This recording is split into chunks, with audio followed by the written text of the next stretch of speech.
Wacana impor beras yang dicetuskan Perum Bulog berbuntut panjang. Validitas data yang dilaporkan Kementerian Pertanian pun dipertaruhkan. Direktur Utama Perum Bulog, Budi Waseso mengakui kesulitan melakukan pengadaan cadangan beras pemerintah atau CBP yang ditargetkan pemerintah harus mencapai 1,2 juta ton per akhir tahun 2022.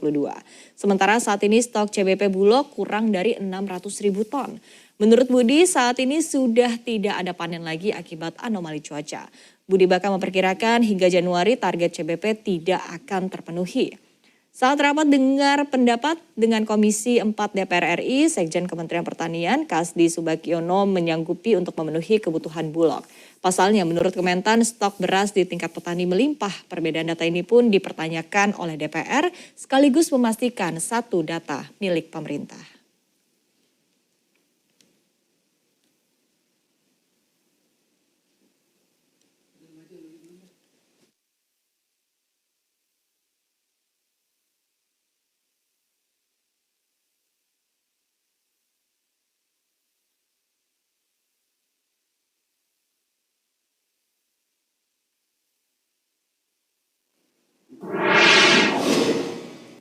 Ya, dan untuk membahas wacana impor beras ini kami telah terhubung bersama dengan Kepala Badan Pangan Nasional Arief Prasetyo Adi dan Ketua Umum Perpadi Sutarto Alimuso. Selamat pagi Pak Arief dan Pak Sutarto, apa kabar?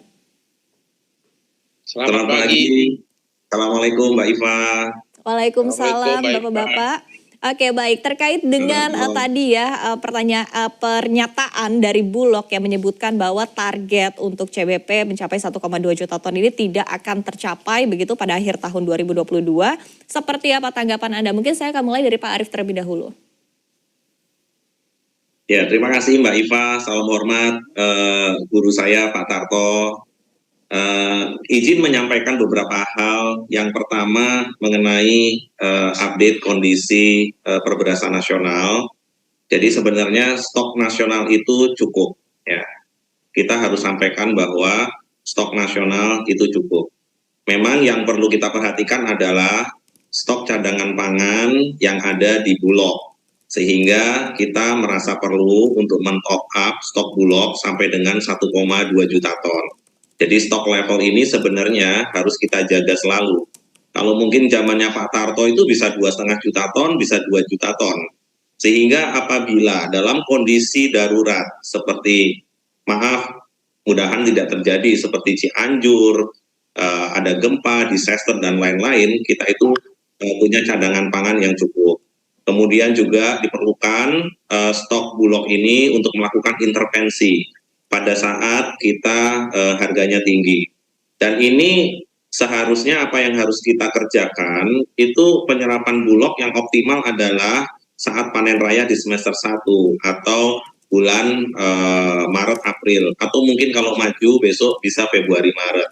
Ya, sehingga kita perlu untuk melakukan perbaikan-perbaikan di seluruh pihak. Mungkin demikian Mbak Iva. Oke, baik. Kalau dari Pak Sutarto sendiri seperti apa tanggapan Anda terkait dengan target yang tidak akan terpenuhi di akhir tahun ini sendiri? Ya, terima kasih. Sebenarnya kalau kita bicara kondisi lapangan, tentunya Pak Kepala Badan tadi, selamat pagi ini Pak Arief, tadi sudah menyampaikan bahwa pada dasarnya secara nasional cukup. Persoalannya adalah menurut perhitungan kami sebenarnya juga ada sekitar 8 juta ton itu secara nasional. Itu ada di mana? Nah, ternyata sebagian besar tentunya ada di masyarakat, kemudian sebagian ada di pedagang, dan ternyata sebagian kecil itu ada di pemerintah. Dalam hal ini ada di Bulog. Kalau kita bicara di lapangan, hari ini memang posisinya adalah posisi di lapangan itu, tapi tidak banyak. Artinya pasti minus, dan itu sudah dipahami oleh kita semua. Dan tadi Pak Kepala Badan mengatakan bahwa seyogianya pengadaan pemerintah itu dilakukan pada semester pertama. Jadi seyogianya semester pertama itu sudah bisa dirancang, dihitung sampai nanti akhir tahun itu kita perlu ada stok berapa. Sehingga kalau tahun ini ada surplus, kemudian tahun lalu ada surplus sekitar 1,3 juta ton, 2 tahun berturut-turut saja sudah ada surplus sekitar 3 juta ton. Itu data dari BPS tentunya ya. Nah, kalau sebagian itu bisa dikuasai oleh pemerintah, dan tadi targetnya 1,2, target 1,2 ini harusnya ditetapkan pada saat setahun, atau maksud saya akhir tahun sebelum tahun 2022.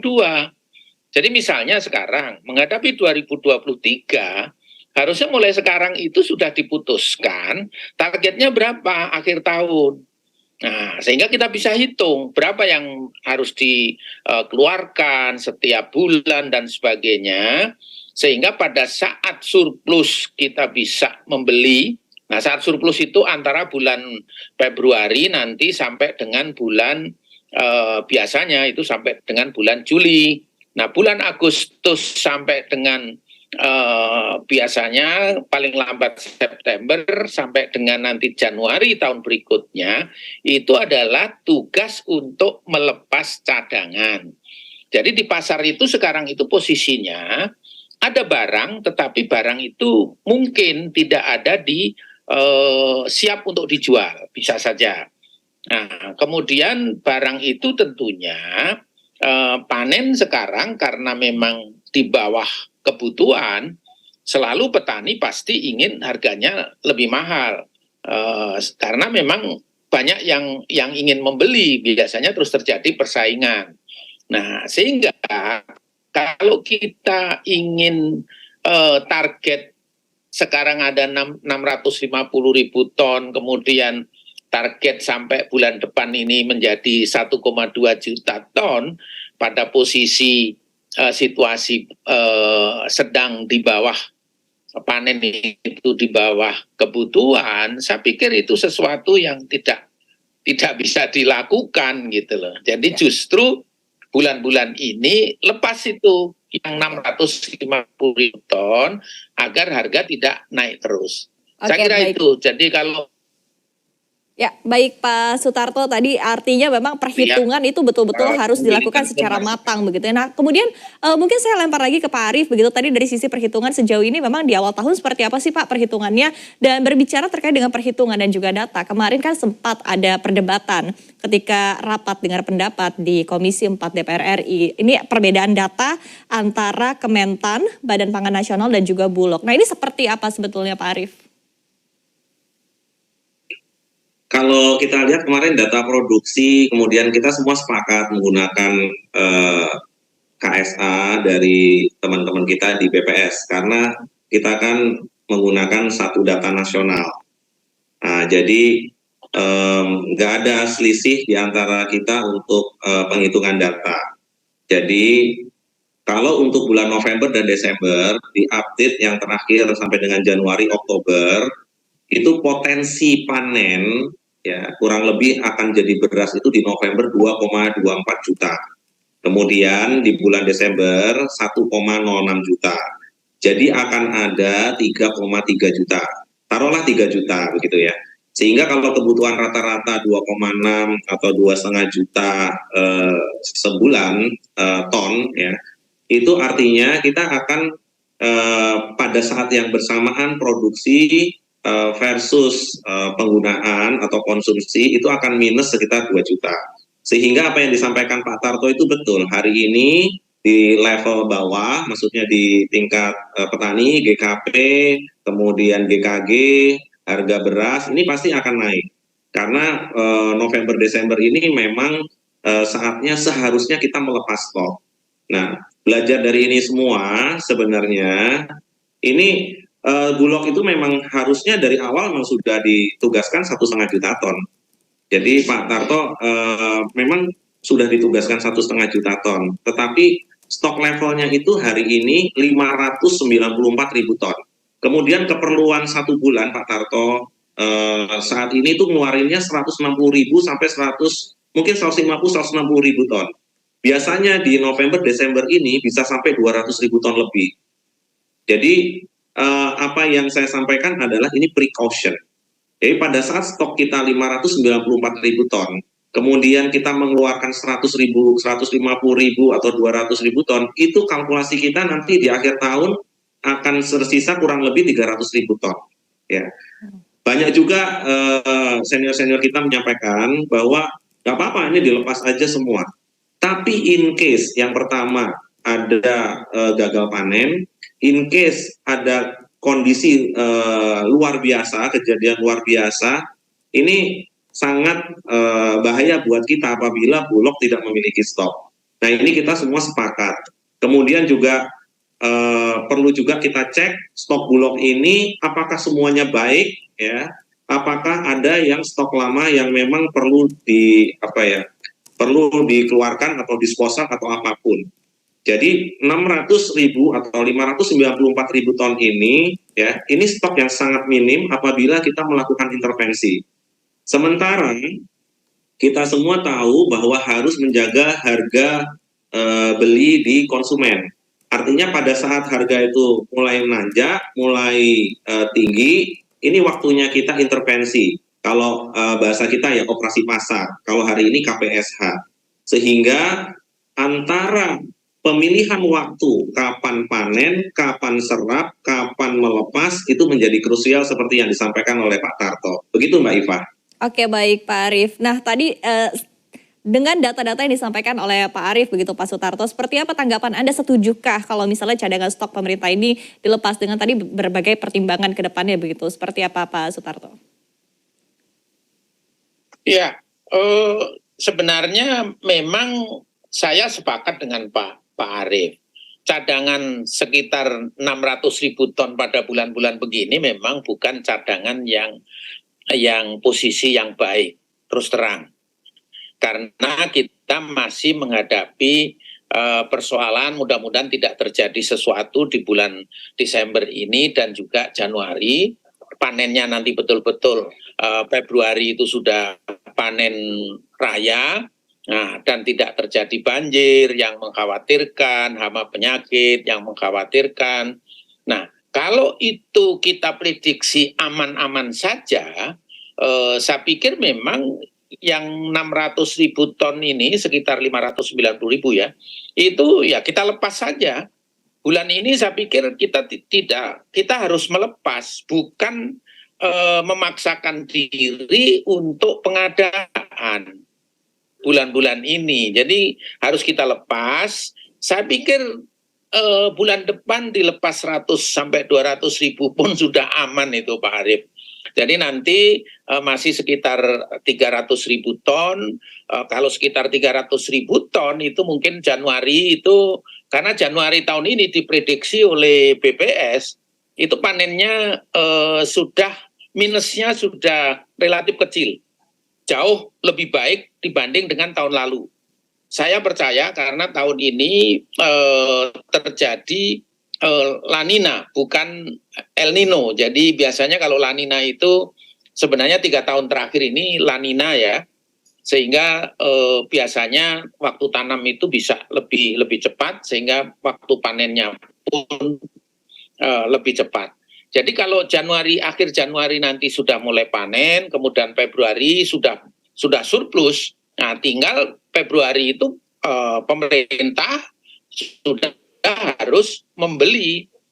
Jadi kalau nanti kira-kira sampai dengan akhir Januari katakanlah tinggal 100.000 ton ibaratnya gitu, kita tenang karena Februari sudah kita langsung harus turun ke lapangan membeli karena Februari itu sudah panen raya.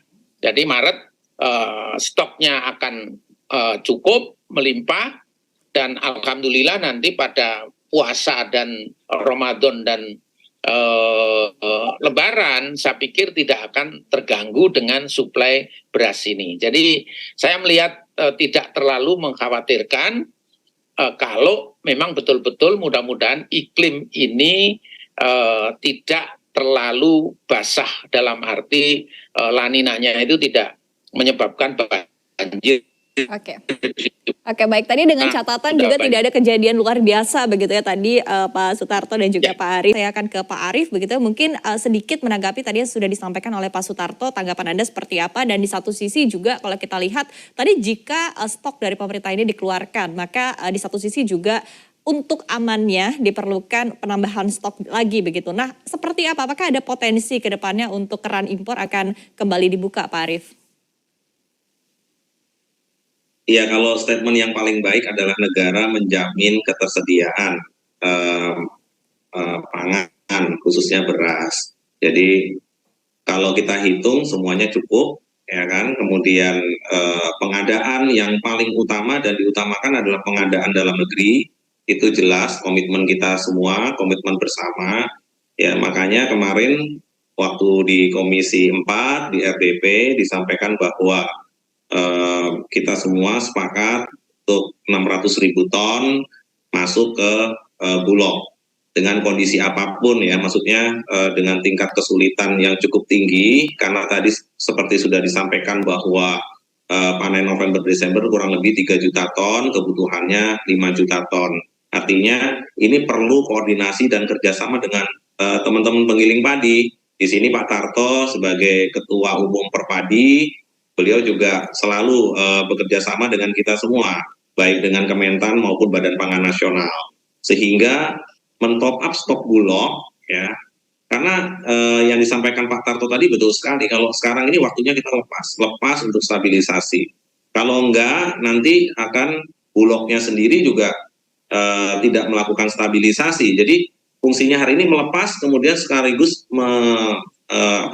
merefresh stok yang ada di Bulog. Kemudian begitu sudah mulai agak kosong, nanti panen raya adalah tugas kita menyerap. Sehingga hari ini tugasnya stabilisasi menurunkan harga, besok di Februari Maret itu artinya kita menjaga floor price, artinya harga di tingkat petani yang biasanya kalau panen raya jatuh. Oke. Kemudian Pak tadi Arief, bicara tapi dengan apakah masih akan perlu impor begitu Pak Arief, mengingat stoknya baru akan muncul lagi bulan Februari, begitu sekitar 4 bulan lagi, seperti apa? Makanya ini kita selalunya sekarang bekerja sama dengan seluruh penggiling padi. Nah, Pak Tarto ini ketuanya, Ketua Umum Perpadi, sehingga kita perlu minta tolong beliau juga beberapa penggiling padi untuk memasukkan stoknya ke Bulog, ya. Tentunya yang new crop, ya, bukan yang barang dari Bulog masuk nanti di. Nah, itu Pak Tarto pasti tahu persis itu. Sehingga kita pengennya yang new crop yang masuk ke Bulog, kemudian melepas stok yang lama sekaligus merefresh. Dan Pak Tarto ini kan sangat moderat ya. Beliau menyampaikan bahwa kita semua harus agile, ya, mesti ada kerjasama, merencanakan dengan baik, ya. Jangan membesarkan juga yang kalau udah besar ya udah jangan dikecilkan. Tapi yang kecil ini harus dibesarkan. Beliau ini selalu memperjuangkan penggilingan padi kecil, ya, termasuk untuk revitalisasi dengan KUR dan lain-lain. Kalau ini terjadi, ini akan sangat baik. Artinya penggiling padi kecil itu bersama kita juga, begitu ya. Dan ini tugasnya pemerintah, terutama Bulog. Demikian, Mbak Iva. Oke, baik Pak Arief. Pak Sutarto, seperti apa tanggapan Anda? Karena wacana untuk impor ini mungkin sudah mulai beredar juga begitu di tengah tadi pernyataan dari Bulog sendiri, target untuk CBP tidak akan terpenuhi untuk 1,2 juta ton di akhir tahun. Nah, seperti apa tanggapan Anda begitu? Perlukah kita mulai untuk melakukan impor beras, Pak Sutarto? Jadi tadi kan Pak Kabadan menyampaikan pemerintah mau tidak mau tetap harus menjamin ketersediaan apapun caranya. Saya menangkap di situ. Nah, namun demikian bagaimanapun juga pemerintah harus memperhitungkan keadaan di dalam negeri. Artinya petani tetap harus diperhatikan. Penggilingan padi juga harus diperhatikan. Tadi kan seperti itu. Nah, dampak dari impor memang bisa saja kalau tidak tepat waktu itu akan berpengaruh terhadap hal-hal seperti itu. Nah, sekarang apakah tepat waktu? Lah ini yang harus diperhitungkan betul gitu.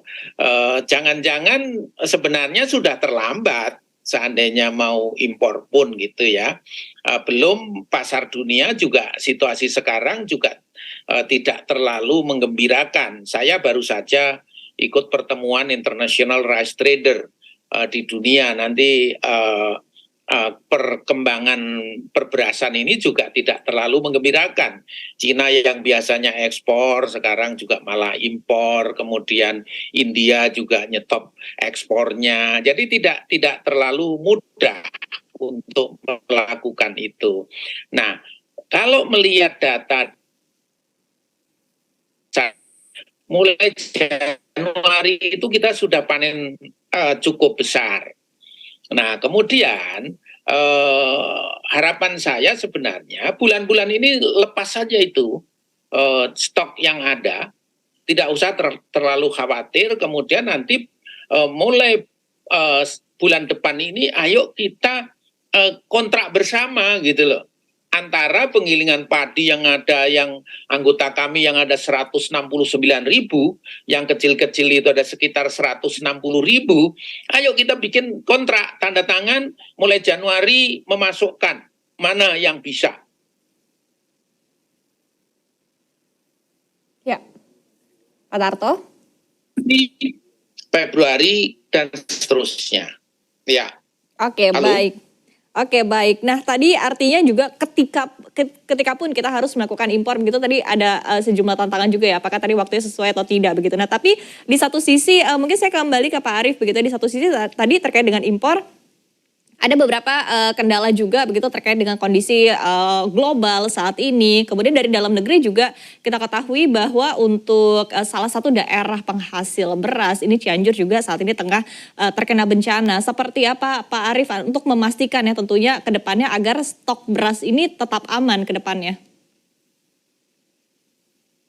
Ya, seperti yang disampaikan Pak Tarto tadi, Ketua Umum Perpadi, ini memang waktunya kita hand in hand. Jadi kita harusnya bersama-sama duduk, ya, mana sih potensi panen sesuai dengan KSA dari BPS, kemudian kita berkontrak. Artinya kita sepakati hari ini harusnya semua berpikirnya merah putih, tidak boleh berpikir di satu sisi lagi sulit kondisinya, kemudian mengambil keuntungan sebesar-besarnya juga nggak tepat.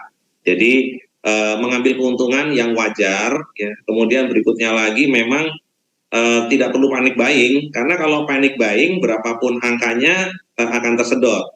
Kalau misalnya Mbak Iva biasanya sekarang nyetok di rumah 5 kilo, nggak usah sampai 20 kilo gitu ya. Kalau misalnya setiap rumah tangga melakukan hal yang sama double begitu, itu artinya kebutuhannya meningkat ya.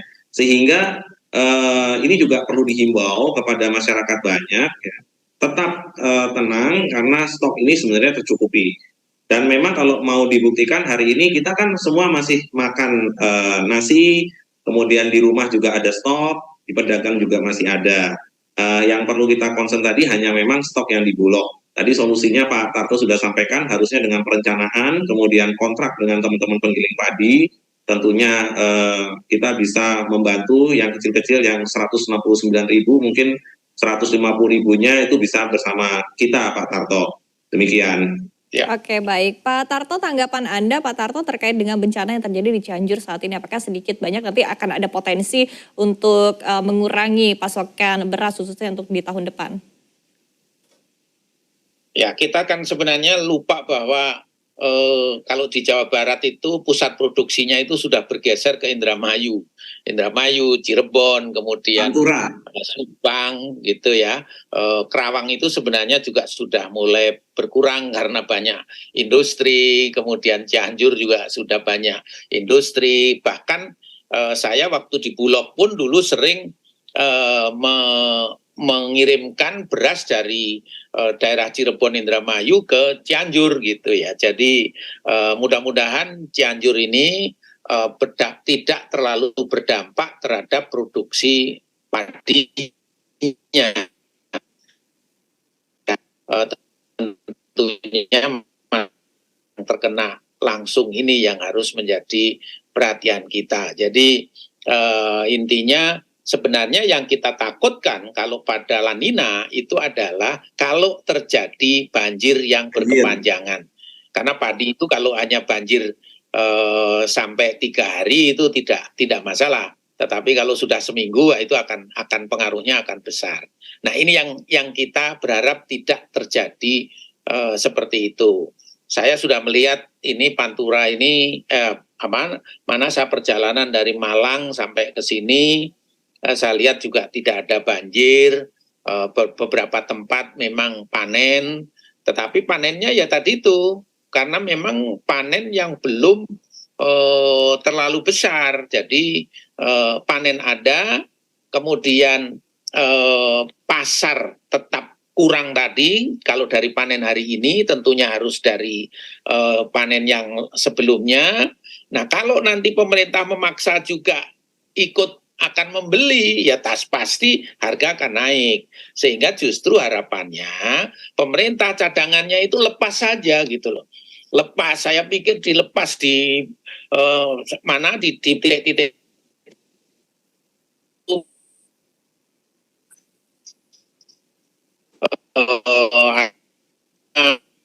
itu dilepas saja.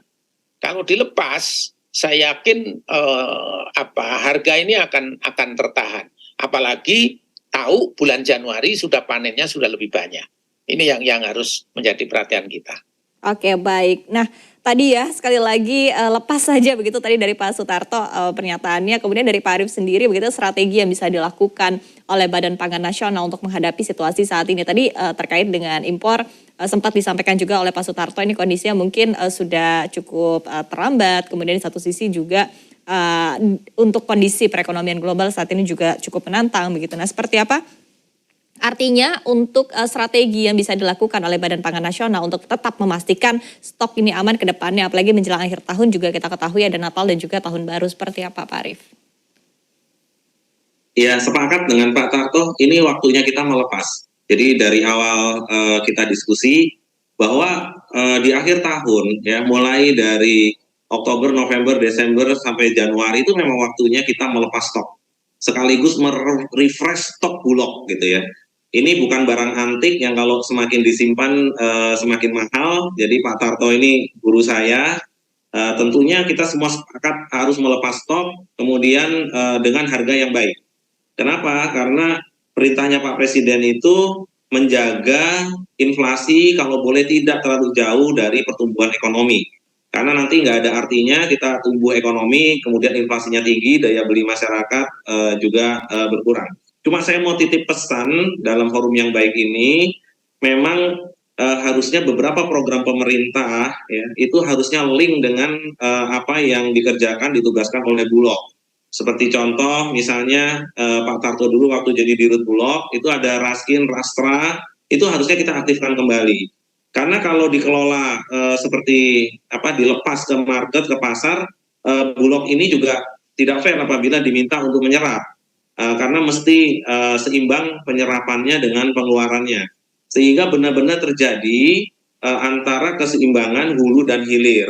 Di hulu tugasnya Bulog adalah menstabilkan harga di tingkat petani, artinya memberikan kesejahteraan pada petani. Di hilirnya sekaligus menjaga ketersediaan dan inflasi, daya beli masyarakat. Nah, dua hal ini yang menjadi tugas pokok dari Badan Pangan Nasional, tentunya bersama mitra-mitra strategis, termasuk asosiasi-asosiasi, termasuk Perpadi hari ini.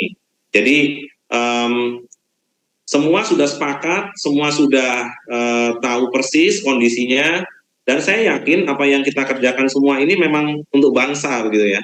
Jadi yang satu mempertahankan supaya tidak mengimpor, itu karena kita tahu bahwa petani itu juga akan terpukul apabila impor itu masuk di saat yang tidak tepat, kemudian membanjiri.